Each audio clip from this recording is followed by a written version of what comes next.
মুর্শিদাবাদের সাগরদিঘি ব্লকের কাবিলপুর অঞ্চলের তেঘুরিপাড়া এলাকায় আজ সকাল 11টা নাগাদ নদীতে স্নান করতে নেমে তলিয়ে গেল 10 বছরের কিশোরী, নাম শিল্পী খাতুন।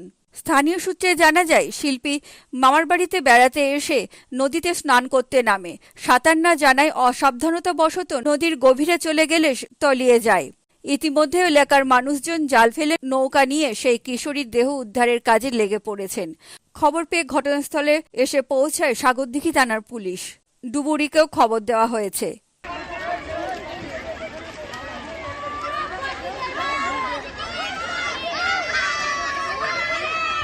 ঘটনা বলতে সাগরদিঘি থানা কাবিলপুর অঞ্চলের কলোনি গ্রামের একজন নাবালিকা 10 বছর বয়স, সে নানির বাড়ি বেড়াতে এসেছিল।